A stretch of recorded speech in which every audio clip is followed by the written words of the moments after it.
السلام علیکم ورحمۃ اللہ وبرکاتہ۔ اللہ سبحانہ تعالیٰ نے ہمیں پیدا کیا اور ہمارے پیدا کرنے کا مقصد یہ بتایا کہ تمہیں امتحان کے لیے بنایا گیا۔ الذی خلق الموت والحیاۃ لیبلوکم ایکم احسن عملا، وہ جس نے موت اور زندگی کو بنایا تاکہ تمہیں آزما کر دیکھے، تمہارا امتحان لے کہ تم میں سے اچھے عمل کون کرتا ہے۔ صرف اچھے نہیں، بہت اچھے، احسن۔ وہو العزیز الغفور، اور وہ زبردست بھی ہے، بخشنے والا بھی ہے۔ تو یہ زندگی چونکہ ایک عارضی زندگی ہے، اللہ سبحانہ تعالیٰ نے ہمیں پیدا کیا اور ہماری روحوں کو اس وقت تک انتظار میں رکھا جب تک ہم اس دنیا میں آئے نہیں۔ وہ ایک عالم تھا جس کی ہمیں کچھ خبر نہیں، کیونکہ اس وقت ہماری صرف روح تھی۔ اس کے بعد اب اللہ تعالیٰ نے ہمیں روح اور جسم دونوں دیا، جس کو زندگی کہتے ہیں، اور ایک وقت آئے گا کہ یہ روح پھر جدا ہو جائے گی اور جسم مٹی میں چلا جائے گا اور روح اللہ تعالیٰ کے پاس چلی جائے گی، اور پھر ایک دن آئے گا کہ اللہ تعالیٰ دوبارہ روحوں اور جسموں کو اکٹھا کر دے گا۔ اس دن سب انسان اللہ رب العزت کے سامنے کھڑے ہوں گے۔ اس وقت انسان سے یہ دیکھا جائے گا کہ وہ کر کے کیا آیا، وہ ساتھ لے کر کیا آیا ہے، اس نے اچھا کیا یا برا کیا۔ تو اسی امتحان کے لیے یہاں ہمیں چھوڑا گیا اس دنیا میں، تاکہ پتہ چلے کہ کون واقعی اچھا ہے اور کون اچھا نہیں ہے۔ اور جب انسان اللہ سبحانہ تعالیٰ کے سامنے حاضر ہوگا تو اس کے ساتھ نہ اس کا مال ہوگا، نہ اس کی اولاد ہوگی، نہ کوئی اور رشتہ دار، نہ کوئی دوست، کچھ بھی نہیں۔ انسان صرف اپنے اعمال کے ساتھ جو کچھ اس نے یہاں سے کمایا ہوگا وہ ساتھ لے کر اللہ تعالیٰ کے حضور حاضر ہوگا۔ اس کے بارے میں اللہ تعالیٰ نے ہمیں پہلے سے بتا دیا کہ جو اچھا کرے گا، ایمان لا کر نیک عمل کرے گا، اللہ سبحانہ تعالیٰ اس کو جنت کے باغوں میں داخل کرے گا، اور جو اللہ کو ناراض کرنے والے کام کرے گا وہ اللہ سبحانہ تعالیٰ کی طرف سے جہنم میں جو سزا بتائی گئی اس میں اس کو ڈالے گا۔ اس دنیا میں سب سے قیمتی چیز ایمان ہے۔ ہمیں اس بات پر ایمان ہے کہ ہمیں اللہ نے پیدا کیا، وہی ہمارا خالق ہے، وہی ہمارا مالک ہے، وہی ہمارا رازق ہے، اسی سے ہم آئے اور ہم اسی کی امانت ہے، اور جب وہ چاہے ہمیں واپس لے جائے، اس میں کسی بھی انسان کا کوئی اختیار نہیں، کوئی بس نہیں۔ موت برحق ہے، جب اللہ تعالیٰ چاہتا ہے انسان کو اس دنیا سے لے جاتا ہے، اور یہ سراسر اس کا فیصلہ ہے۔ ہم صبح شام جو کلمہ پڑھتے ہیں، لا الہ الا اللہ وحدہ لا شریک لہ لہ الملک ولہ الحمد یحیی ویمیت وہو حی لا یموت بیدہ الخیر وہو علی کل شیء قدیر، کہ لا الہ الا اللہ، اللہ کے سوا کوئی معبود نہیں، کوئی عبادت کے لائق نہیں، وحدہ لا شریک لہ، وہ اکیلا ہے، اس کا کوئی شریک نہیں، کوئی پارٹنر نہیں اس کا، یحیی ویمیت، وہی زندگی دیتا ہے، وہی موت دیتا ہے۔ کب کس کو پیدا ہونا ہے یہ اس کا فیصلہ ہے، انسان ڈیسائیڈ نہیں کر سکتا، اور کب کس کو دنیا سے جانا ہے یہ بھی اس کا فیصلہ ہے۔ ویمیت، موت بھی وہی دیتا ہے۔ بیدہ الخیر، ساری خیر صرف اس کے ہاتھ میں ہے۔ وہو علی کل شیء قدیر، اور وہ ہر چیز پر پوری قدرت رکھتا ہے، وہ سب کچھ کر سکتا ہے، اس کے لیے کوئی بھی چیز مشکل نہیں۔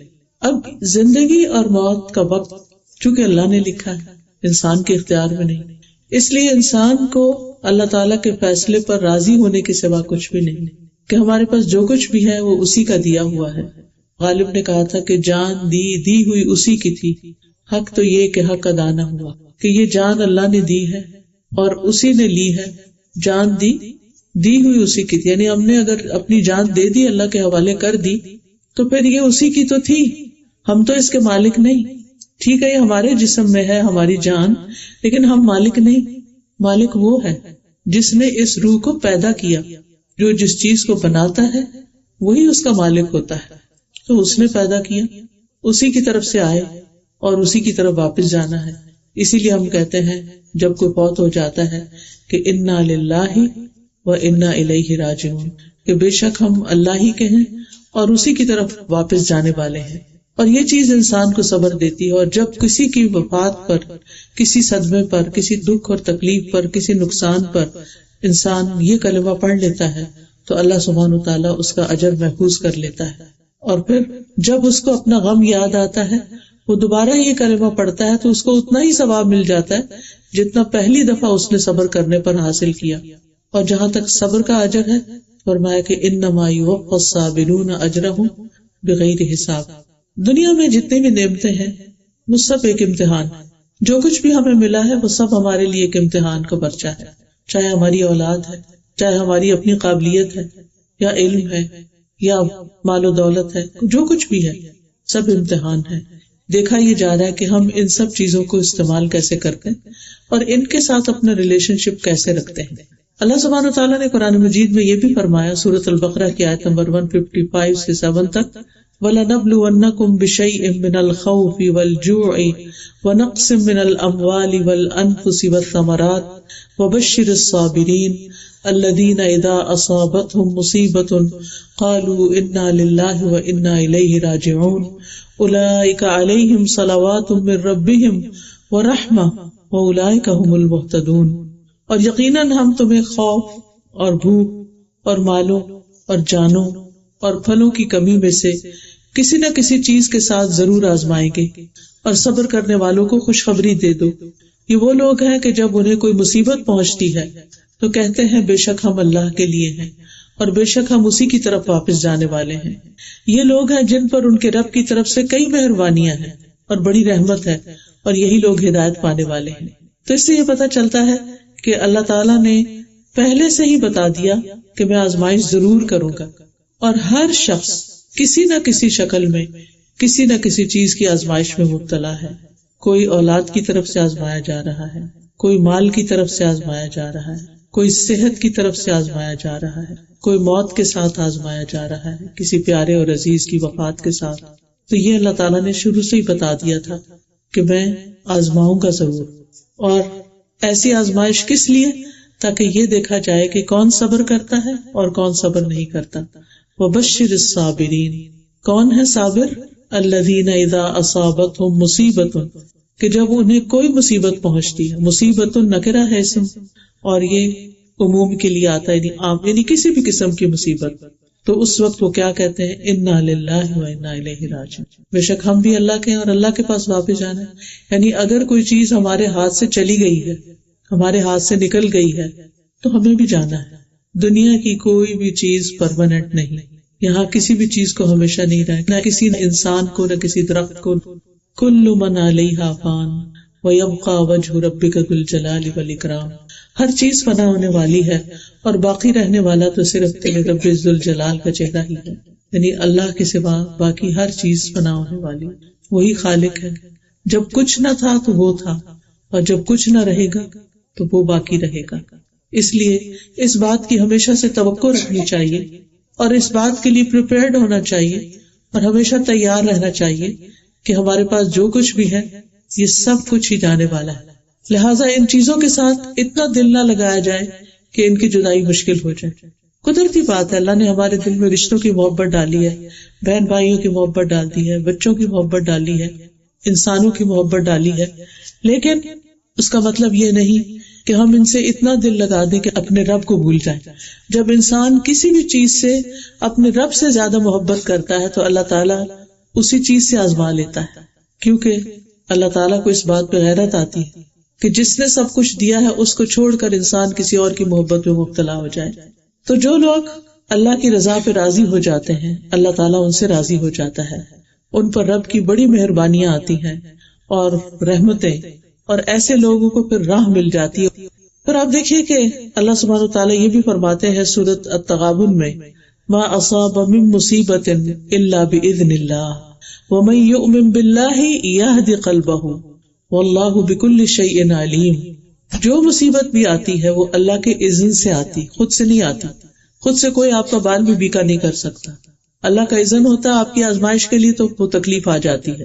اور جو شخص اللہ پر اعتماد کرتا ہے کہ میرے رب نے میرا برا نہیں چاہا، کیونکہ بعض چیزیں ایسی ہوتی ہیں جو دیکھنے میں بہت تکلیف دہ ہوتی ہیں لیکن انہی میں خیر ہوتی ہے. اللہ تعالیٰ قرآن مجید میں فرماتے ہیں عسیٰ ان تکرہوا شیئا ویجعل اللہ فیہ خیرا کثیرا، ہو سکتا ہے کہ ایک چیز کو تم ناپسند کرو اور اللہ سبحانہ وتعالیٰ اسی میں خیر کثیر ڈال دے. بہت دفعہ زندگی میں ایسا ہوتا ہے کہ ایک چیز بہت ناگوار تھی لیکن وہ جب زندگی میں ہو گئی تو بعد میں اس کے بینیفٹس نظر آنے لگے کہ یہ ہونی ہی چاہیے تھی. لیکن جب تکلیف آتی ہے تو اس وقت انسان کا ذہن کام نہیں کرتا اور وہ اتنی بڑی سوچ نہیں سکتا. اس لیے یہاں پر فرمایا وَمَن يُؤْمِن بِاللَّهِ، جو اللہ پہ اعتماد کرتا ہے کہ میرے رب نے میرا برا نہیں چاہا، میرے رب نے میرے ساتھ برا نہیں کیا. ایسا انسان یہ نہیں کہتا کہ وائی می، میرے ساتھ کیوں ہو گیا اور ایسا نہیں ہونا چاہیے. نہیں، ہماری عقل چھوٹی ہے، ہم نہیں سمجھ سکتے کہ کوئی چیز کیوں ہو گئی. اللہ بڑا ہے اور وہ الحکیم ہے، العلیم ہے، الخبیر ہے، علم والا ہے، حکمت والا ہے، ہر چیز کو خوب جاننے والا ہے، اللطیف ہے، لطف و کرم فرمانے والا ہے، الرحیم ہے، الرحمان ہے. تو جو رب اتنا مہربان ہے وہ کسی کا بھی برا نہیں چاہتا. لیکن جب کوئی ایسی چیز آتی ہے جو ہمیں بری لگتی ہے تو ہمیں پھر بھی اللہ پہ اعتماد کرنا چاہیے. جیسے آپ دیکھیں کہ جن لوگوں کے اوپر آپ کا حسن ظن ہوتا ہے نا، اچھا گمان ہوتا ہے، تو ان کی طرف سے اگر کوئی شکایت بھی ہو تو آپ اس کو 10 عذر دیتے ہیں.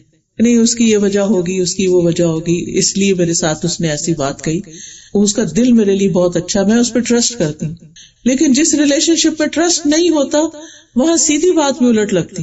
جب ہمارا اللہ پہ ٹرسٹ ہوگا، اللہ پہ توکل ہوگا، اللہ پہ بھروسہ ہوگا، تو اللہ کے کسی فیصلے پر ہم ناراض نہیں ہوں گے. ہم کہیں گے میرے حق میں یہی بہتر تھا. اب جیسے دنیا سے کوئی چلا جاتا ہے، کوئی عزیز، کوئی پیارا، تو بعض اوقات ہمیں سمجھ نہیں آتی کہ اتنی ینگ ایج میں کوئی چلا گیا، کیوں گیا. لیکن جب انسان اللہ پہ ٹرسٹ کرتا ہے تو سوچتا ہے کہ نہیں، یہ اس کے لیے شاید بہتر تھا. ہم نہیں سمجھتے اس کی حکمت، لیکن اللہ تو جانتا ہے. اس لیے امانت اسی کی تھی، اس نے واپس لے لی، میں اللہ کی رضا پہ راضی ہوں. تو جو شخص اس طرح سوچتا ہے وَمَن يُؤْمِن بِاللَّهِ يَهْدِ قَلْبَهُ، اللہ اس کے دل کو ہدایت دے دیتے ہیں، اللہ اس کا دل تھام لیتے ہیں، اللہ اس کے دل کو مضبوط کر دیتے ہیں. وَاللَّهُ بِكُلِّ شَيْءٍ عَلِيمٌ، اور اللہ تعالیٰ ہر چیز کو خوب جاننے والا ہے. رسول اللہ صلی اللہ علیہ وسلم نے فرمایا کوئی بندہ اس وقت تک مومن نہیں ہو سکتا جب تک وہ اپنی اچھی اور بری تقدیر پہ ایمان نہ لائے، یہاں تک کہ وہ جان لے کہ جو چیز اسے ملنے والی تھی وہ اس سے چوک نہیں سکتی تھی، اور جو چیز اس سے چوک گئی یعنی گم گئی، نہیں ملی اس کو، وہ کسی صورت اسے ملنے والی نہیں تھی. اسی طرح جو چیز جانے والی تھی اس کو جانا ہی تھا. یہ صرف ایک امتحان تھا زندگی میں، اور جس چیز سے ہمیں فائدہ پہنچنا ہے وہ فائدہ پہنچ کے رہے گا. کسی کی نظر، کسی کا حسد اور کسی کی تنگ دلی اس نعمت کو ہم سے دور نہیں کر سکتی. اللہ تعالیٰ فرماتے ہیں کل نفس ذائقۃ الموت، ہر جان کو موت کا مزہ چکھنا ہے. وَنَبْلُوكُمْ بِالشَّرِّ وَالْخَيْرِ فِتْنَةً وَإِلَيْنَا تُرْجَعُونَ، اور ہم تو تمہیں اچھے اور برے حالات سے آزماتے ہیں اور بالآخر واپسی تو ہماری طرف ہے. یعنی جانا تو اسی کے پاس ہے، اور ہمیں جو خیر ملی ہے وہ بھی امتحان ہے، اور جو شر آیا ہے وہ بھی امتحان ہے. اور پھر سبحان اللہ، رسول اللہ صلی اللہ علیہ وسلم نے فرمایا اللہ جس کے ساتھ بھلائی کا ارادہ کرتا ہے، جس کا اچھا چاہتا ہے، اس کو مصیبت میں مبتلا کر دیتے. کیونکہ مصیبت میں پڑ کے انسان اللہ سبحانہ وتعالیٰ کی طرف رجوع کر لیتا ہے، اللہ سے اپنی گناہوں کی معافی مانگتا ہے، اللہ سبحانہ وتعالیٰ کے ساتھ اپنی غلطیوں اور اپنی کوتاہیوں کا اعتراف کرتا ہے. دنیا سے اس کا دل اچاٹ ہوتا ہے، دنیا سے اس کا اعتماد ختم ہوتا ہے، اور اللہ سبحانہ وتعالیٰ پر اس کا اعتماد بڑھ جاتا ہے، اور اس مصیبت کو بھی وہ پازیٹیولی دیکھنے لگتا ہے. نبی صلی اللہ علیہ وسلم نے فرمایا مسلمان کو جو بھی پریشانی، بیماری، رنج و ملال، تکلیف اور غم پہنچتا ہے، حتیٰ کہ اسے کانٹا بھی چبھ جاتا ہے، تو اللہ تعالیٰ اسے اس کے گناہوں کا کفارہ بنا دیتے ہیں. یعنی مومن کے حق میں تکلیف بھی خیر کا باعث ہوتی ہے. ام سلمہ کہتی ہیں میں نے رسول اللہ صلی اللہ علیہ وسلم کو فرماتے ہوئے سنا کہ جب اللہ کسی بندے کو کسی مصیبت کے ساتھ آزماتا ہے اور وہ اپنی حالت اور کیفیت کی بنا پر اسے ناپسند کرتا ہے، تو اللہ تعالیٰ اس تکلیف کو اس کے گناہوں کا کفارہ اور اس کو پاک کرنے کا سبب بنا دیتا ہے، یہاں تک کہ وہ پہنچنے والی مصیبت اللہ عز و جل کے علاوہ وہ کسی کے در پہ پیش بھی نہیں کرتا، یا اسے دور کرنے کے لیے غیر اللہ کو نہیں پکارتا، اللہ ہی کو پکارتا ہے اور بار بار اللہ کو پکارتا ہے. اور اس چیز سے انسان اللہ تعالیٰ کے بہت قریب ہو جاتا ہے. اور اگر دیکھا بھی جائے بندے ہمارا کتھارسس کرتے ہیں، ہمیں تھوڑی دیر کے لیے بہلا دیتے ہیں، تھوڑا ہمارے دل کو تسلی دے دیتے ہیں، لیکن پھر کیا ہوتا ہے اس کے بعد جب وہ بندے چلے جاتے ہیں تو ہم دوبارہ اسی ڈپریشن میں آ جاتے ہیں، دوبارہ وہی دکھ اور غم دل پہ چھا جاتا ہے، اپنے آپ کو مضبوط کرتے پھر کمزور ہو جاتے ہیں، پھر انسان سے صبر نہیں ہو پاتا. لیکن جب انسان اللہ کی طرف رجوع کرتا ہے، اور اپنی تنہائیوں میں اللہ کو پکارتا ہے اور اللہ تعالیٰ کو یاد کرتا ہے اور اس سے دعا مانگتا ہے، تو صحیح معنوں میں اللہ کی طرف سے انسان کے دل کو ڈھارس ملتی۔ بندوں کی طرف سے ملی ہوئی ڈھارس کمزور ہوتی ہے، کم ہوتی ہے، لیکن اللہ کی طرف سے ملی ہوئی تسلی بہت بڑی ہوتی ہے۔ قرآن مجید میں اللہ تعالیٰ فرماتے ہیں الیس اللہ بکاف عبدہ، کیا اللہ اپنے بندے کے لیے کافی نہیں؟ انسان کیوں دوسری چیزوں پہ بھروسہ کرتا ہے؟ کیا اللہ کافی نہیں؟ اور پھر وَمَن يَتَوَكَّلْ عَلَى اللَّهِ فَهُوَ حَسْبُهُ، جو اللہ پہ بھروسہ کر لیتا ہے اللہ اس کو کافی ہو جاتا ہے۔ اسی لیے ہم کہتے ہیں حسبی اللہ ونعم الوکیل، نعم المولا ونعم النصیر، مجھے میرا رب کافی ہے اور وہ بہترین مولا ہے، بہترین مددگار ہے، بہترین کام آنے والا ہے۔ اس لیے جب کوئی تکلیف پہنچے تو انسان اپنے ذکر کی ڈوز بڑھا دے، اللہ سے باتیں زیادہ کرے، اللہ سے مدد مانگے، جیسا کہ قرآن پاک میں اللہ تعالیٰ فرماتے ہیں وَاسْتَعِینُوا بِالصَّبْرِ وَالصَّلَاةِ، کہ اللہ سے مدد مانگو صبر کے ساتھ اور نماز پڑھ کے، دعا کر کے۔ یہ دو چیزیں انسان کو مضبوط کرتی ہیں۔ نبی صلی اللہ علیہ وسلم پر جب کوئی تکلیف آتی تھی تو آپ فوراً نماز کی طرف جاتے تھے، اور میرے والد بتاتے ہیں کہ جب ان کی والدہ یعنی میری دادی جو تھی، ہمارے والد کے 4-5 بہن بھائی تھے جو پیدا ہونے کے کوئی 5 سال بعد، کوئی 10 سال بعد ایسے فوت ہوتے گئے، ایک کے بعد ایک، ایک کے بعد ایک، یعنی سوائے میرے والد اور چچا کے کوئی نہیں بچا، یا یہ پھوپھی ایک، سب فوت ہو گئے۔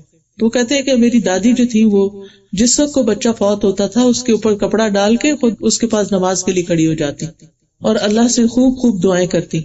تو جو ان کی دوستیں یا اور خواتین تھی وہ کہتی کہ اس کو تو اپنی اولاد کا مرنے کا کوئی غم ہی نہیں ہے۔ غم کس کو نہیں ہوتا؟ یہ کسی سے پوچھ کے غم کرنا ہوتا ہے؟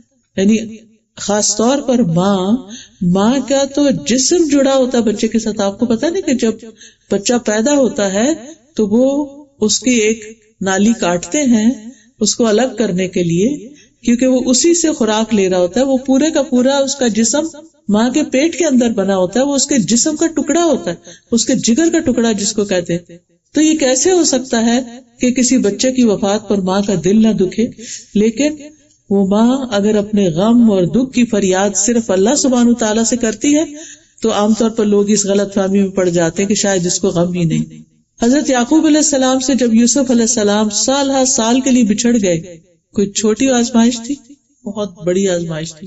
تو وہ اپنے بچوں کے سامنے بھی ذکر نہیں کرتے تھے، وہ تنہائی میں اللہ سے فریادیں کرتے تھے اور فرماتے انما اشکو بثی وحزنی الی اللہ واللہ بصیر بالعباد، میں اپنے غم اور دکھ کی فریاد اللہ سے کرتا ہوں، اللہ بندوں کے حال کو دیکھنے والا ہے، اللہ میرا حال بھی دیکھتا ہے۔ اللہم انک تسمع کلامی وتری مکانی، اللہ میری باتیں تو سن رہا ہے اور میری حالت کو تو دیکھ رہا ہے۔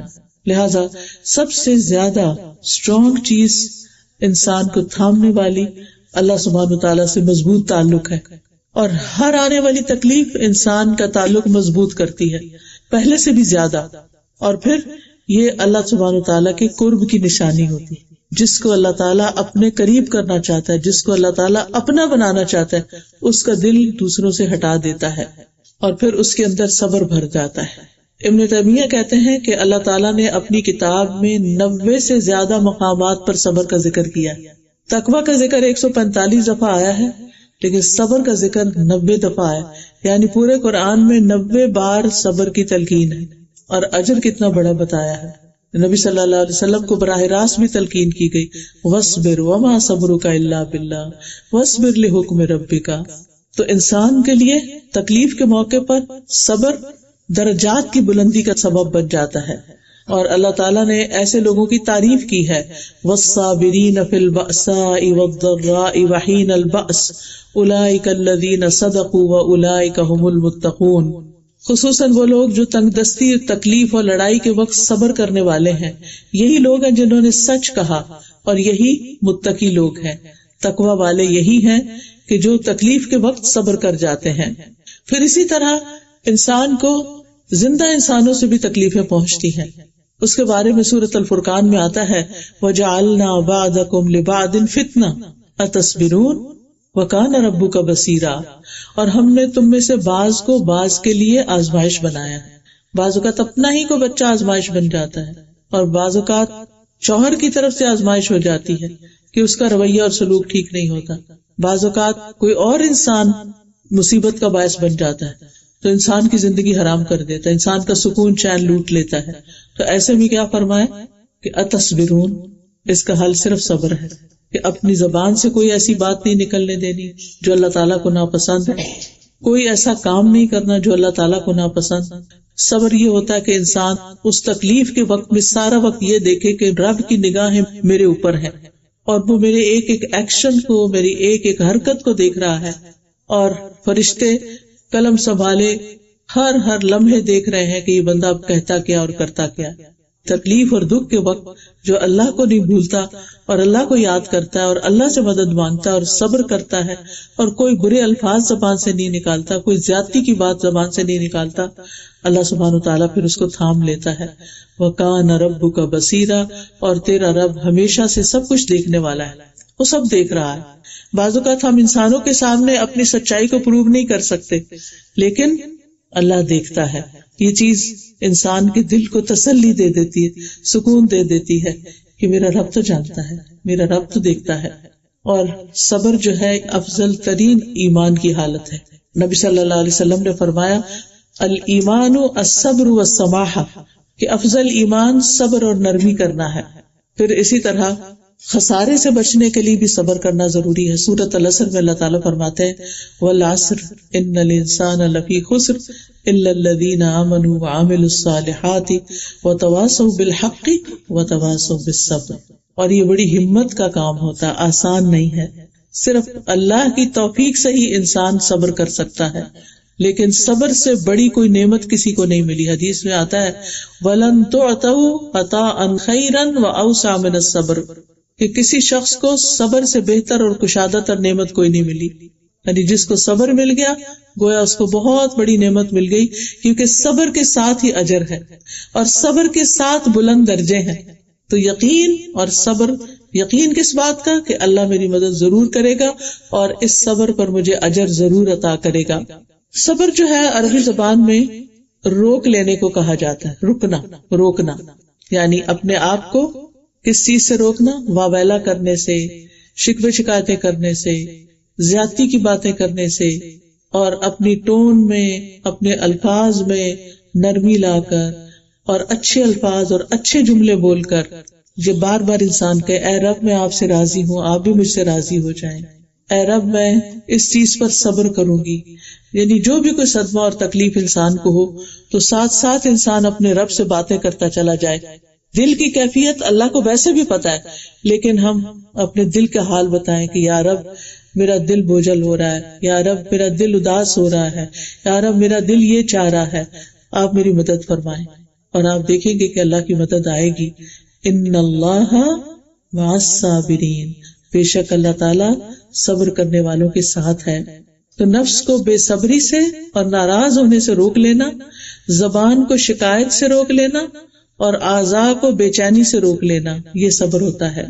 اور پھر کس چیز پہ روک لینا؟ اس حد پہ روک لینا اللہ سبحانہ وتعالیٰ جس کا تقاضا ہم سے کرتا ہے کہ اس سے آگے نہیں. مثلاً کسی کی جدائی پر آنکھیں آنسو بہا سکتی ہیں، کوئی مسئلہ نہیں، رو سکتے، جتنا رونا چاہے رو لیں، لیکن زبان سے کوئی بات غلط نہیں نکالنا جو اللہ تعالیٰ کو ناپسند. یہ صبر ہے. پھر اسی طرح یہ بھی کہا جاتا ہے کہ نفس کی عادات میں سے سب سے اچھی عادت جس کے ذریعے سے انسان ایسا کام کرنے سے رک جائے جو اچھا اور خوبصورت نہیں ہوتا، یہ نفس کی قوتوں میں سے ایک قوت ہے جس کے ذریعے وہ اپنی حالت کی اصلاح کرتا ہے اور اپنے معاملے کو قائم کر لیتا ہے، یعنی جو کرنا چاہتا ہے کر لیتا ہے. پھر اسی طرح جو صبر کر لیتا ہے اللہ تعالیٰ اس کو ایک نور عطا کرتے ہیں، کیونکہ الصبر ضیاء، صبر روشنی ہے. کیونکہ جب انسان پینک ہو جاتا ہے، جب انسان بے چین ہو جاتا ہے، جب انسان پریشان ہو جاتا ہے تو اس کو سمجھ نہیں آتا کہ اب اس کو کرنا کیا چاہیے، لہٰذا اس پریشانی اور بے چینی میں وہ غلط راستے اختیار کر لیتا ہے. لیکن جب انسان صبر کرتا ہے، ٹھہر جاتا ہے، تحمل کا معاملہ کرتا ہے، تو اللہ تعالیٰ اس کے دل میں الہام کرتے ہیں پھر کہ اب تمہیں کیا راستہ اختیار کرنا ہے، اب اس کے بعد کیا ہوگا، اب کون کون سے کام کرنے ہیں. اسی لیے ہم دیکھتے ہیں کہ نبی صلی اللہ علیہ وسلم کو تو سب سے زیادہ یہ نور نصیب ہوا تھا کہ جنگ بدر ہے، نبی صلی اللہ علیہ وسلم کامیاب ہو کر واپس لوٹ رہے ہیں، راستے میں خبر ملتی کہ آپ کی بیٹی کی وفات ہو گئی. پھر اسی طرح حضرت رقیہ کی پہلے ہوئی، پھر حضرت ام کلثوم کی ہوئی، پھر آپ کے بیٹوں کی وفات بھی اس سے پہلے ہو چکی تھی. تو صرف حضرت فاطمہ کی آپ کے بعد 6 مہینے کے بعد وفات ہوئی. آپ کے سارے بچے، آپ نے والد تو دیکھے ہی نہیں تھے، والدہ بھی آپ کی 6 سال کی عمر میں فوت ہو گئی، پھر دادا فوت ہو گئے، پھر چچا فوت ہو گئے، پھر حضرت خدیجہ فوت ہو گئی. یو نیم اٹ، کون سا رشتہ تھا جو آپ کی زندگی میں آپ سے جدا نہیں ہوا. اسی لیے نبی صلی اللہ علیہ وسلم نے فرمایا کہ جب تم پر کوئی دکھ تکلیف آئے تو میرے دکھوں کو یاد کر لو تو تمہارے دکھ ہلکے ہو جائیں. یعنی کسی شخص کے والدین اور بچے اور بیوی سب فوت ہو جائیں تو اس کے لیے زندگی کتنی مشکل ہوگی. لیکن ان ساری مشکلات کے باوجود نبی صلی اللہ علیہ وسلم سے زیادہ مسکرانے والا کوئی نہیں تھا. مومن کا غم اس کے دل میں ہوتا ہے لیکن اس کے چہرے پر مسکراہٹ ہوتی، وہ اللہ کی رضا پر راضی ہوتا ہے، وہ اپنے کام روٹین میں کرتا چلا جاتا ہے. یہ نہیں کہ انسان نمازیں چھوڑ دے یا صدقہ خیرات چھوڑ دے، وہ سارے کام اللہ کی اطاعت پر پابند رہ کے کرتا چلا جاتا ہے. تو صبر کرنے والوں کے لیے اوپر جو میں نے آیت پڑھی اس میں 3 فائدے بتائے گئے. اولئک علیہم صلوات، جو صبر کرے گا اس پر اللہ تعالیٰ کی بہت سی رحمتیں ہوں گی، من ربہم ورحمت، اور رحمت بھی آئے گی اور ہدایت بھی ملے گی. یہ کتنی بڑی بڑی نعمتیں ہیں جو صبر کرنے والوں کو ملتی ہیں. بعض سلف صالحین کو جب پہنچنے والی مصیبت پہ تسلی دی گئی تو انہوں نے کہا میں کیوں نہ صبر کروں، جبکہ اللہ تعالیٰ نے مجھے صبر پر 3 باتوں کا وعدہ کیا ہے اور ان میں سے ہر بات دنیا میں جو کچھ ہے اس سے بہتر ہے. کسی کو اللہ کی رحمت مل جائے اس سے بڑی کیا چیز چاہیے، اللہ تعالیٰ کی طرف سے بہت سی نوازشیں مل جائیں اور کیا چاہیے. تو صلوات، رحمت اور ہدایت ملتی ہے صبر کرنے والوں کو. اور پھر ایک اور آیت میں مغفرت اور اجر عظیم ملتا ہے، سورۃ الاحزاب کی آیت 35 میں کہ ان المسلمین والمسلمات والمؤمنین والمؤمنات، آگے کرتے کرتے والصابرین والصابرات، اور پھر اعد اللہ لہم مغفرۃ واجرا عظیما. ایسے لوگوں کے لیے اللہ نے بخشش اور اجر عظیم رکھا ہے، بہت بڑا اجر رکھا ہے. ایسے لوگوں کا اجر اللہ کے ذمہ ہے. اور پھر وعدہ بھی ہے وَاصْبِرْ فَإِنَّ اللَّهَ لَا يُضِيعُ أَجْرَ الْمُحْسِنِينَ، صبر کیجئے، بے شک اللہ محسنوں کا اجر ضائع نہیں کرتا. بعض اوقات کوئی آپ پر زیادتی کر جاتا ہے، آپ کا حق لے کے چلا جاتا ہے، لیکن جب آپ صبر کرتے ہیں تو اس سے زیادہ سب کچھ کما لیتے ہیں جو آپ کے ہاتھ سے جا چکا ہوتا ہے. اور جتنی بڑی آزمائش ہوتی ہے اتنا بڑا اجر ہوتا ہے، جتنی پیاری چیز آپ نے کھوئی ہوتی ہے اتنا ہی بڑا اجر ہوتا ہے. نبی صلی اللہ علیہ وسلم نے فرمایا زیادہ ثواب بڑی آزمائش کے ساتھ ہے. اس کا مطلب نہیں کہ ہم بڑی آزمائش مانگیں، آزمائش مانگنی نہیں چاہیے، لیکن اگر آ جائے تو صبر کر کے بلند ترین درجات کمانے چاہیے. نبی صلی اللہ علیہ وسلم نے فرمایا وہ مومن جو لوگوں سے ملتا جلتا ہے اور ان کی طرف سے آنے والی تکالیف پر صبر کرتا ہے، وہ اس مومن سے اجر و ثواب میں کہیں بہتر ہے جو لوگوں سے میل جول نہیں رکھتا اور نہ ان کی تکلیفوں پہ صبر کرتا ہے. کیونکہ جب آپ لوگوں سے ملیں گے تو ان کی کوئی نہ کوئی بات آپ کو تکلیف دے گی. پھر انسان بعضوں کو سوچتا ہے کہ بس کسی سے نہیں ملنا، میں آئسولیشن میں ٹھیک، مگر اس سے بھی تو انسان کو گھبراہٹ ہوتی ہے کیونکہ انسان اس طرح پیدا نہیں کیا گیا، یہ اس کی فطرت کے خلاف ہے. لیکن جب آپ لوگوں سے ملتے ہیں تو کوئی آپ کو الٹے سیدھے مشورے دیتا ہے، کوئی ایسی باتیں آپ پر کرتا ہے کہ آپ کو سمجھ نہیں آتی کہ یہ کہاں سے بات انہوں نے نکال لی. ایسی ساری باتوں کو ایک کان سے سن کے دوسرے کان سے نکال دینا چاہیے، جسٹ اگنور، بس ٹھیک ہے، ہر ایک کا کہا کیا اس کے ساتھ ہے، میں معاملہ اللہ کے سپرد کرتی، اور پھر انسان اپنے کام میں لگ جائے. کیونکہ یہ زندگی بہت چھوٹی ہے، یہ وقت بہت قلیل ہے، یہ بہت تھوڑا وقت ہے جو ہمیں اس پلانٹ پہ ملا ہے. ہم سب ٹرانزٹ میں ہیں، اگلی فلائٹ لینی ہے ہم نے، تو اس کے لیے ہمیں یہ ہے کہ آگے کچھ نہیں ملے گا سوائے اس کے جو تم یہاں سے اکٹھا کر کے لے جاؤ. تو جس شخص کو یہ فکر ہو کہ جو کچھ میں نے لینا ہے یہی سے لینا ہے، وہ کیا کرے گا؟ کیا وہ سو جائے گا، سستی کرے گا، ادھر ادھر باتیں گپ شپ لگائے گا، اپنے سیل فون پہ بیٹھ جائے گا؟ نہیں، اس کو کہے گا پہلے میں سب سے بندوبست کروں اپنا کہ مجھے آگے کیا لے کے جانا، اور پھر اس کے بعد وہ چیزیں اکٹھی کر کے رکھ کے اپنا سامان، پھر میں دیکھوں گا کچھ اور چیز. ہم بھی اپنی زندگیوں کا جائزہ لیں کہ ہم اپنے پرائم ٹائم میں کیا کرتے ہیں، ہم صبح ارلی مارننگ کیا کرتے ہیں، ہم رات کو سونے سے پہلے کیا کرتے ہیں، کیا ہم فونز پہ اور ادھر ادھر کی باتوں میں تو وقت نہیں لگاتے؟ کیونکہ صبح کے وقت کی عبادت بہترین عبادت ہوتی. ان قرآن الفجر کان مشہودا، فجر کے وقت قرآن کا پڑھا جانا اس میں فرشتوں کی حاضری ہوتی ہے، دعائیں قبول ہوتی ہیں، بابرکت وقت ہوتا ہے. نبی صلی اللہ علیہ وسلم کی دعا ملتی ہے، اللہم بارک لامتی فی بکورہا، اللہ میری امت کی صبح میں برکت ڈال دے. تو جب کوئی انسان اس وقت اللہ کو یاد کرتا ہے، اللہ کی عبادت کرتا ہے، ٹھیک ہے آپ تہجد کے وقت اٹھے، آپ نے فجر پڑھی، آپ نے اشراق پڑھے، اب آپ تھوڑا سا آرام بھی کر سکتے ہیں، اس میں کوئی حرج کی بات نہیں. لیکن یہ نہیں کہ فجر کی نماز کے وقت آپ آرام کر رہے ہوں اور جب سورج اندر باہر ہو تو آپ اٹھ کے نمازیں پڑھیں، یہ طریقہ نہیں ہے اللہ کی عبادت کا. تو بہرحال صبر جو ہے اس سے انسان کو عبادت میں بھی مدد ملتی ہے اور اس میں پھر خیر کثیر مل جاتی ہے انسان کو. انسان اپنے روزمرہ کے کام، اپنی ڈیوٹیز، اپنے فرائض بہت اچھی طرح انجام دے سکتا ہے. لیکن اگر بے صبرہ ہو تو کیا ہے، ڈپریشن میں چلا جائے گا. بے صبر پن سے نتیجہ تو کچھ نہیں نکلتا، یعنی ہمیں حاصل تو کچھ نہیں ہوتا.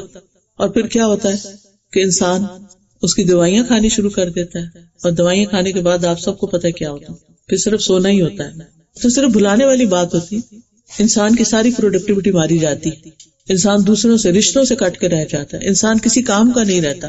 تو پہلے ہی مرحلے پر، کیونکہ صبر کیا ہے، الصبر عند الصدمۃ الاولی، جب صدمے کا آغاز ہوتا ہے اس وقت جو صبر کر لیتا ہے انسان کہ مجھے یہ بس اس لمٹ تک جانا ہے، اس سے آگے نہیں جانا، تو اس کے اجر میں پھر بے پناہ اضافہ ہوتا ہے.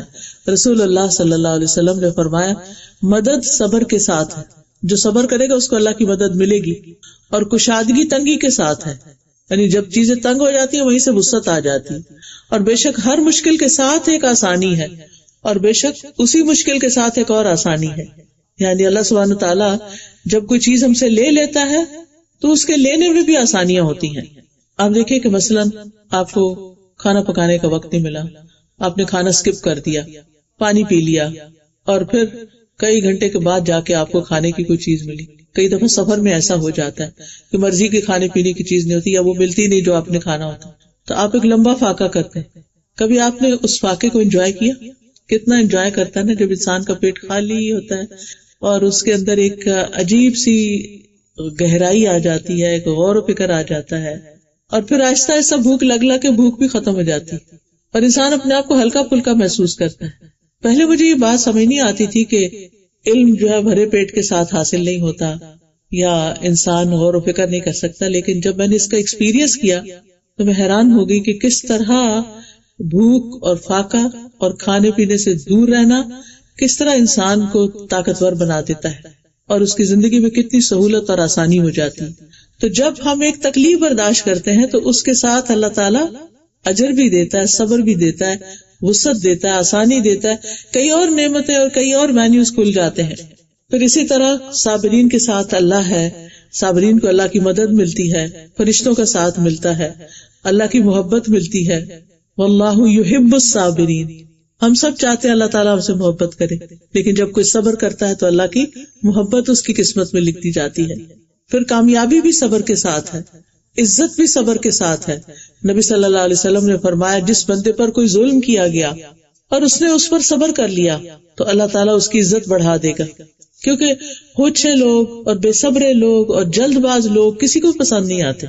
بنی اسرائیل کے بارے میں اللہ تعالیٰ فرماتے ہیں کہ ہم نے ان میں سے کئی لیڈرز بنائے جو ہمارے حکم سے ہدایت دیتے تھے جب انہوں نے صبر کیا، یعنی ان کو لیڈرشپ کا رول تب ملا جب انہوں نے صبر کیا. اور یہ ایک حقیقت ہے کہ کوئی شخص کسی قوم کا رہنما یا لیڈر ہو نہیں سکتا جس کے اندر صبر کی صفت نہ ہو.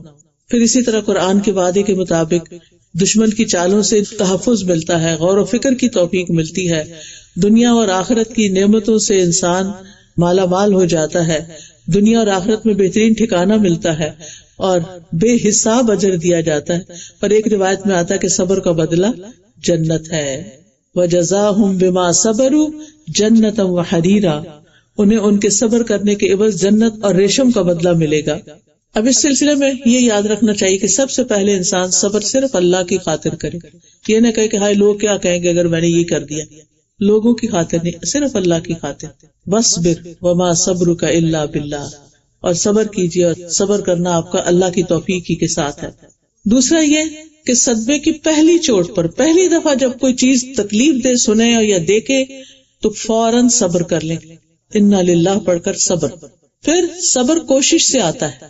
حدیث میں آتا ہے وَمَن يَتَصَبَّرْ يُصَبِّرُهُ اللَّهُ، جو صبر کرتا ہے، کرنے کی کوشش کرتا ہے، اللہ تعالیٰ اس کو صبر عطا کر دیتے ہیں. اور پھر یہ کہ ہر حال میں اللہ کی تعریف کرنی چاہیے، یہ بھی صبر کا ایک پہلو ہوتا ہے. رسول اللہ صلی اللہ علیہ وسلم نے فرمایا مومن کے متعلق اللہ عز و جل کی تقدیر اور فیصلے پر مجھے تعجب ہوتا ہے کہ اگر اسے کوئی بھلائی حاصل ہوتی ہے تو اپنے رب کی حمد بیان کرتا ہے اور شکر ادا کرتا ہے، اور اگر اسے کوئی مصیبت آتی ہے تو اس پر بھی الحمدللہ کہتا ہے اور صبر کرتا ہے. کیوں؟ وہ کہتا ہے کہ اس سے بڑی مصیبت نہیں آئی. یعنی اس وقت وہ کیوں شکر کرتا ہے؟ یعنی مثال کے طور پر اللہ نہ کرے کسی کا بھی ایکسیڈنٹ ہوتا ہے تو پھر بھی کہتا ہے الحمدللہ. اب کوئی دیکھ کے کہے اچھا الحمدللہ اس وقت شکر، ہاں اس سے زیادہ بھی ہو سکتا تھا، شکر اللہ نے جان رکھ لی. اور بہت سے لوگ یہ کہتے بھی ہیں کہ شکر اللہ نے جان رکھ لی، شکر اللہ نے بچا لیا. تو جو بندہ اس وقت اللہ سے راضی ہوتا ہے نا، اللہ اس سے راضی ہو جاتا ہے اور اللہ تعالیٰ اس کو اس کا بہترین نعم البدل بھی عطا کرتا ہے. اور پھر مومن جو ہے اس کو یہ یقین ہوتا ہے کہ یہ زندگی بہت چھوٹی ہے، اگر کوئی پیارا چلا گیا تو ہم بھی جانے والے وہاں جا کے مل لیں گے. اس وقت کو نیکیوں میں گزارنا چاہیے، اچھے کاموں میں گزارنا چاہیے تاکہ جب اللہ تعالیٰ سے ملاقات کرے تو اللہ تعالیٰ راضی ہو. اور پھر یہ کہ دل سے صبر اور دل سے شکر پریٹینڈ نہیں کرنا چاہیے، یعنی دل سے صبر کریں کہ اللہ کی خاطر صبر کر رہے ہیں، کسی کو دکھانے کے لیے نہیں کہ لوگ کہیں کتنی کمپوزڈ ہے، کتنی صابر ہے، لوگوں کی تعریفوں کے لیے نہیں، اور بندوں سے شکوہ نہیں، بس اللہ سے شکوہ. رسول اللہ صلی اللہ علیہ وسلم فرماتے ہیں کہ اللہ تعالیٰ نے فرمایا جب میں اپنے مومن بندے کو آزماتا ہوں اور وہ تیمارداری کرنے والوں کے سامنے میرا شکوہ نہیں کرتا تو میں اس کو اپنی قید سے آزاد کر دیتا، یعنی اس کی بیماری دور کر دیتا، اس کے پہلے گوشت کے عوض بہترین گوشت عطا کر دیتا، اس کے پہلے خون سے بہتر خون عطا کر دیتا، اور پھر وہ نئے سرے سے کام میں لگ جاتا ہے. یعنی کتنا بڑا اجر ہے کہ دنیا میں انسان کو، یعنی صرف وہ چند لمحے ہوتے ہیں کہ انسان اپنا منہ بند کر لے اور اللہ سے ناراض نہ ہو، زبان سے صرف رب کی رضا کے کلمات ہی ہوں. نبی صلی اللہ علیہ وسلم کے بیٹے ابراہیم فوت ہوئے تو آپ کے آنسو بہنے لگے. صحابہ حیران ہوئے، یا رسول اللہ آپ بھی رو رہے ہیں؟ تو آپ نے فرمایا آنکھیں روتی ہیں، دل غمگین ہوتا ہے، اور ہم بس وہی بات کہتے ہیں جس سے ہمارا رب راضی ہے. یعنی زبان کی حفاظت سب سے زیادہ. اے ابراہیم ہم تمہاری جدائی کے سبب غمگین ہیں. غم تو آپ کو بھی لاحق ہوا تھا، غم تو حضرت یعقوب کو بھی ہوا تھا، لیکن وہ ہمارے لیے بہترین نمونہ ہے کہ ایسے مواقع پر انہوں نے کوئی بد اخلاقی کا مظاہرہ نہیں کیا، کوئی اللہ سے ناراضگی کا مظاہرہ نہیں کیا، بلکہ اللہ سے راضی رہے اور خیر کے کلمات انسان بولے، جزا فضا نہ کرے اور چیخ پکار نہ کرے، گریبان نہ پیٹے، اللہ کو الزام نہ دے، اور پھر لوگوں کی باتوں پہ نہ جائے. کسی کے ستانے پر بھی انسان صبر ہی کرے، یا غلط الزام لگانے پر. بعض لوگوں کی عادت ہوتی ہے کہ وہ بڑے بڑے جھوٹ بول کے آپ کو بلیم کر دیتے ہیں. پھر حالات کی تنگی پر، رزق کی کمی پر، پھر اسی طرح سادی خوراک، کیونکہ بیماروں کو سادہ کھانا پڑتا ہے تو اس پر بھی انسان صبر کرے اور اس کے بدلے میں اللہ تعالیٰ آخرت میں بہت کچھ دے گا. پھر بیماری پر، پھر بیٹیوں کی پیدائش پر، کیونکہ اہل عرب کے ہاں تو خاص طور پر بیٹیاں باعث وبال ہوتی تھی. پھر بچوں کی وفات پر. اسامہ بن زید کہتے ہیں نبی صلی اللہ علیہ وسلم کی ایک صاحبزادی نے آپ کو پیغام بھیجا کہ میرا بیٹا فوت ہو رہا ہے، آپ ہمارے پاس تشریف لائیں. یعنی اس وقت وہ نزع کے عالم میں، آپ آ جائیں. بیٹی ہے، باپ کو بلا رہی. آپ نے سلام کہتے ہوئے واپس پیغام بھیجا اور فرمایا ان للہ ما اخذ ولہ ما اعطى وکل عنده باجل مسمى فلتصبر ولتحتسب. سارا مال اللہ ہی کا ہے، یہ اللہ کا مال تھا، جو اللہ نے لے لیا وہ اسی کا تھا. کیا زبردست بات. اور جو اس نے عطا کیا ہوا ہے وہ بھی اسی کا ہے. اس کے ہاں ہر چیز کا وقت مقرر ہے، اس لیے اسے چاہیے کہ صبر کرے اور ثواب کی طلبگار رہے. یعنی گئے نہیں، اچھا سا پیغام بھیج دیا.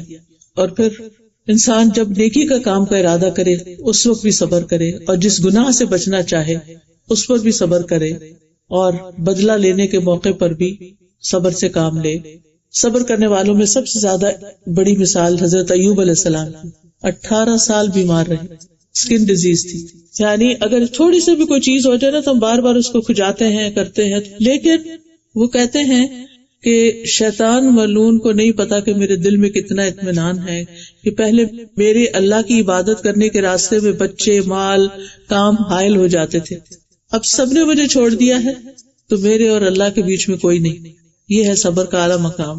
پھر اسماعیل علیہ السلام کہ جب اللہ تعالیٰ نے ابراہیم علیہ السلام کو خواب میں دکھایا کہ بیٹے کو ذبح کر دو، سبحان اللہ کس طرح وہ جا کے تیار ہو گئے ذبح ہونے کے لیے، اور وہ بھی باپ کے ہاتھ میں.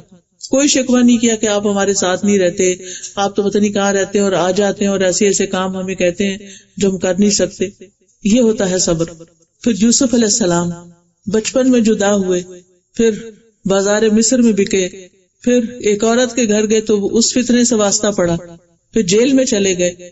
ہر جگہ لوگ ان کو کہتے تھے انا نراک من المحسنین، ہم آپ کو بڑا ہی نیک پاتے ہیں، بڑا محسن پاتے ہیں.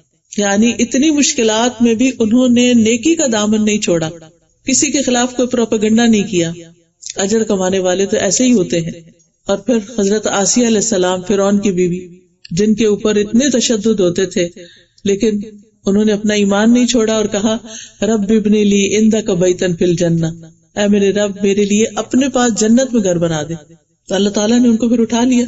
پھر نبی صلی اللہ علیہ وسلم کی مثال کہ طائف کے موقع پر کیا ہوا، اور اس کے علاوہ حضرت عائشہ کی مثال کہ جن پہ بہت بڑا الزام لگا تھا.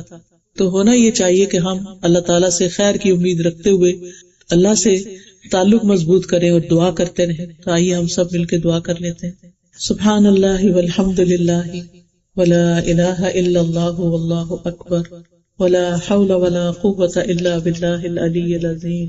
سبحان اللہ والحمد للہ ولا الہ الا اللہ واللہ اکبر ولا حول ولا قوة الا باللہ العلی العظیم. اللہم صلی علی محمد وعلی آل محمد کما صلیت علی ابراہیم وعلی آل ابراہیم انک حمید مجید. اللہم بارک علی محمد وعلی آل محمد کما بارکت علی ابراہیم وعلی آل ابراہیم انک حمید مجید. ربنا آتنا فی الدنیا حسنۃ وفی الآخرۃ حسنۃ وقنا عذاب النار. ربنا افرغ علینا صبرا وتوفنا مسلمین. ربنا افرغ علینا صبرا وثبت اقدامنا فانصرنا علی القوم الکافرین. انا للہ وانا الیہ راجعون. یا حی یا قیوم برحمتک استغیث لا الہ الا انت سبحانک انی کنت من الظالمین. اللہ اللہ ربی لا اشرک به شیئا. لا الہ الا اللہ العظیم الحلیم. لا الہ الا اللہ رب العرش العظیم. لا الہ الا اللہ رب السماوات ورب الارض ورب العرش الکریم. یا اللہ تیرے سوا کوئی معبود نہیں، تو بڑا عظیم ہے، تو بڑا ہی بردبار ہے. تیرے سوا کوئی معبود نہیں جو عرش عظیم کا مالک ہے.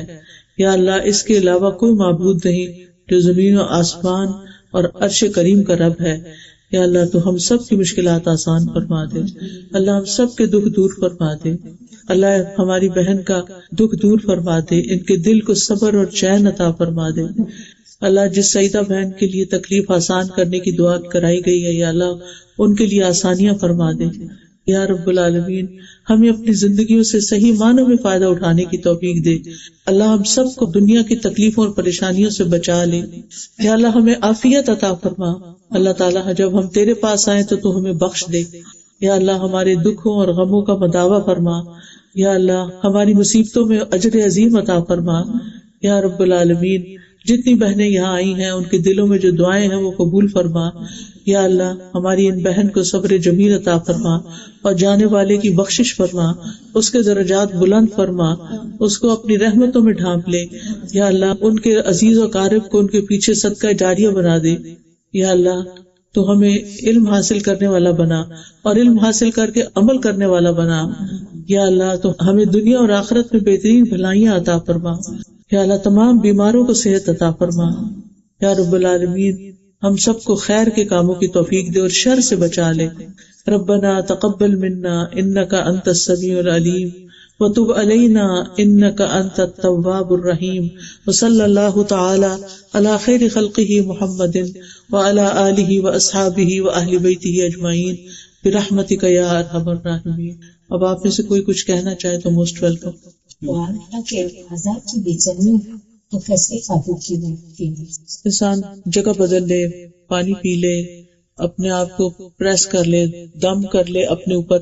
ایک دعا جو میں بتانا چاہوں گی، سب لوگ اگر اس کو یاد کر لیں، جس کو میں نے اپنے لیے بڑا ہی مفید پایا، وہ ہے اعوذ باللہ السمیع العلیم من الشیطان الرجیم من ہمزہ ونفخہ ونفثہ. یہ ایاک نستعین کتاب ہے نا، اس کے اندر یہ دعا موجود ہے. اور یہ جو بک سٹال ہم لائے ہیں اس میں یہ ایاک نستعین کتاب موجود ہے، اس میں رومن میں بھی لکھی ہوئی. ٹھیک ہے، یہ پڑھ کے آپ نے 3 دفعہ پڑھ کے اپنے دل پہ چھٹکارنا ہے. جس وقت دل میں گھبراہٹ ہو، جسم میں بے چینی ہو، آپ کو کچھ سمجھ نہ آ رہی ہو، تو اللہ تعالیٰ دل تھام لیتا ہے. تو اپنے دل کے مقام پر 3 دفعہ یہ پڑھ کے تھو تھو تھو کرنا ہے. یعنی چھو نہیں کرنا جیسے ہم چھو کرتے ہیں، بلکہ تھو کرنا ہے. ٹھیک ہے، یعنی غم آتا ہی اس وقت ہے جب شیطان دل پہ قابو پاتا ہے، تو شیطان کو قریب نہیں پھٹکنے دینا. تو 3 دفعہ جب بھی دل گھبرائے، اعوذ باللہ السمیع العلیم من الشیطان الرجیم من ہمزہ ونفخہ ونفثہ. دوسرا یہ ہے کہ انسان اس جگہ کو چینج کرے تاکہ اس کا ذہن بٹے. پھر یہ میت کی بخشش کی دعائیں ہیں، یہ انسان کو اپنے سارے فوت شدگان کے لیے پڑھنی چاہیے. پھر ایصال ثواب جو ہے، یعنی کہ فوت ہونے والے کے بعد میں انسان کیا کیا نیکی کے کام کرے کہ جس سے اس کو اس کی روح کو ثواب ملتا رہے. پھر یہ ایول آئے کے بارے میں ہے.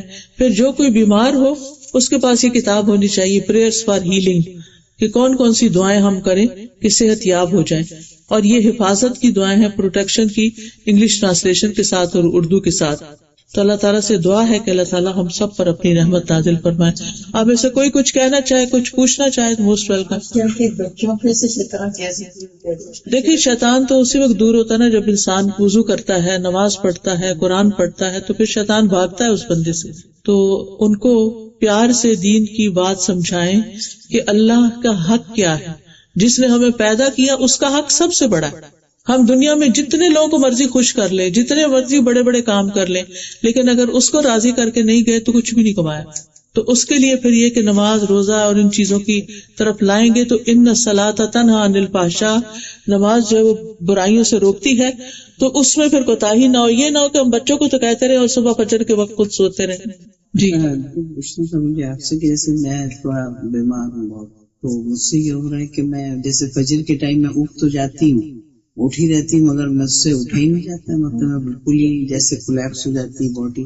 تو اگر بستر پہ پڑھ لیں نماز تو نہیں. اگر بالکل بھی اٹھا نہیں جاتا، یعنی کوئی آپ کے پاس ہے ہی نہیں جو اٹھائے آپ کو، پکڑ کے اٹھائے، ہاتھ پکڑ کے، تو اس صورت میں پھر ٹھیک ہے، جہاں بھی جس حال میں انسان پڑھ سکتا ہے. یہ نماز تو نہیں چھوڑ سکتے. اور وضو کا وعدہ ہے کہ وضو اگر آپ مینٹین نہ کر سکے، جیسے میرے 7-8 مہینے کیمو تھراپی ہوئی ہے، میں وضو ہی نہیں مینٹین کر پا رہا. ابھی کیا وضو، پھر وضو نہیں مینٹین کر پا رہی، تو اس کا کیا کروں؟ ہر نماز کے لیے تازہ وضو کرنا ہوتا ہے بس. ہاں جی، ہر نماز کے لیے، یعنی کہ ایک وضو سے ایک نماز ہو جائے گی. جی، اگر پانی سے تکلیف بڑھ جائے، آپ کی بیماری بڑھے، ہلاکت کا ڈر ہو، پھر جی آپ question between the time the person and time they're buried, say, and the time could be anywhere, even the body, or if someone is buried, sometime later, like 2 weeks later, like where does civil تو جب فرشتے جان نکالتے ہیں نا تو ساتھ ہی کفن لے کر آتے ہیں اور وہ لے کے اوپر چلے جاتے ہیں. تو مومن کی روحیں اوپر چلی جاتی ہیں، علیین میں چلی جاتی ہیں. ٹھیک ہے، and they just wait until they're buried, because we know that the soul. ہاں بالکل، دے ویٹ کیونکہ وہ ہے انتظار کی جگہ. جیسے عمل ہوں گے اس طرح کے لوگوں کی کمپنی میں ہوں گے. اگر نیک والدین ہوں یا نیک آباء و اجداد ہوں تو ان سے بھی جا کے انسان ملتا ہے. And then once the body is being buried, I guess they come back down and they watch the buried. نہیں، وہ باڈی کا کنیکشن روح کے ساتھ کر دیتے ہیں اور پھر انسان کو ہوش آ جاتی ہے اور وہ منکر نکیر کے سوالوں کے جواب دیتا ہے. اور اصل میں ہمیں یہ لگتا ہے نا کہ فاصلے بہت زیادہ ہیں، یعنی روح کہاں ہے، باڈی کہاں ہے، ان کا کنیکشن کیسے ہے. لیکن اب آپ دیکھیں کہ بہت سی چیزیں جیسے وائرلیس ہے تو ایک چیز کہاں ہے، ایک انسان کہاں بیٹھا ہے اور دوسرا کہاں بیٹھا ہے اور آپس میں سیل فون پہ بات کر رہے ہیں، بیچ میں تو کوئی کنیکشن نہیں، ویزیبل سین کنیکشن تو کوئی نہیں. تو اگر انسان ایسی چیزیں بنا سکتا ہے تو اللہ تعالیٰ اس سے بہتر بنا سکتا ہے. جب ہم دنیا میں نہیں آئے تھے تو جسم نہیں تھا، روح ڈومیننٹ تھی. دنیا میں جسم ڈومیننٹ ہے، ہم ہر چیز جسم سے کرتے ہیں. مرنے کے بعد پھر روح ڈومیننٹ ہو جائے گی اور پھر دوبارہ جب اٹھیں گے یعنی کہ حساب کتاب کے لیے تو جسم اور روح دونوں کے ساتھ پھر ہوگا. جی اللہ تعالیٰ سے کمنٹ تو کیا برزخ میں گیا تھا اور جو ہے وہاں پر اچھی اور بری سب کی سب روحیں قیامت تک کے لیے جس نے آنا ہے وہ سب کی سب تھی. اور برزخ نہیں تھا، وہ برزخ تو مرنے کے بعد ہوتا ہے. برزخ کا مطلب ہے انتظار کی جگہ اور پردہ، دنیا اور آخرت کے بیچ میں پردہ آ جاتا ہے. نہیں، برزخ میں سبھی برزخ میں ہوتے ہیں، لیکن برزخ کی دو طرح کی قسمیں ہیں. اچھے لوگوں کے علیین ہے اور جو برے ہیں ان کے سجین ہیں. دعا کر سکتے ہیں اس کے بعد، لیکن نماز اور قرآن ایسی چیز ہے جو کسی اور کے لیے نہیں کر سکتے. جیسے میں اگر کہوں میں مصروف ہوں میری نماز تم پڑھ لو ذرا، نہیں پڑھ سکتے. جی عمرہ کر سکتے ہیں، حج کر سکتے ہیں، عمرہ کر سکتے ہیں، صدقہ خیرات کر سکتے ہیں. یہ جو پمفلٹ ہے نا یہ بہت فائدے کا ہے، ایصال ثواب کا. اس میں انگلش میں ہے، اردو میں بھی شاید ہو. تو ایصال ثواب کی جتنی بھی چیزیں ہیں وہ ساری اس میں ڈیٹیلز مینشن کی ہوئی ہیں کہ کیا کیا کر سکتے ہیں اور کیا نہیں کر سکتے. تو یہ آپ کے پاس ہونا چاہیے، اوروں سے بھی شیئر کر سکتے ہیں آپ. ایک اور سوال ہے جو بڑا کنفیوژن کا ہے. یہ لوگ یہ پوچھتے ہیں جیسے کہ فرض کریں میرا انتقال ہو گیا اور میں بچوں سے کیا کہوں کہ قبرستان میں جا کے کتنی دیر رکے. ان لوگ کہتے ہیں ادھر کھڑے ہو کے دعا پڑھ لو، سر کی طرف کھڑے ہو جاؤ قبرستان میں. میں نے اکثر دیکھا یہاں پہ قبرستان میں کہ کچھ لوگوں نے کہا ادھر پڑھیں دعا چار، کچھ لوگ ادھر کھڑے پیتیانے دعا پڑھ رہے ہیں کہ ادھر سورہ بقرہ پڑھ لیں ادھر. یہ تو یہ کیا سورت پڑھنے کا تو وہ وقت نہیں ہوتا. کہتے ہیں نا کہ گھروں کو قبرستان نہیں بناؤ، یعنی اس میں قرآن پڑھتے رہتے. اس کا مطلب کیا ہے؟ گھروں کو قبرستان نہیں بناؤ یعنی اس میں قرآن پڑھتے رہو. یعنی قبرستان میں قرآن نہیں پڑھا جاتا، قبرستان میں صرف جب وہ دفن کر کے تھوڑی دیر دعا کر کے کہ اس کا حساب کتاب اب ہو رہا ہے تو اس کی ثابت قدمی کی دعا کر کے پھر وہاں سے چلے جائیں بس. ٹھیک ہے، اجازت. سبحانک اللہم و بحمدک اشہد ان لا الہ الا انت استغفرک و اتوب الیک. السلام علیکم و رحمۃ اللہ وبرکاتہ.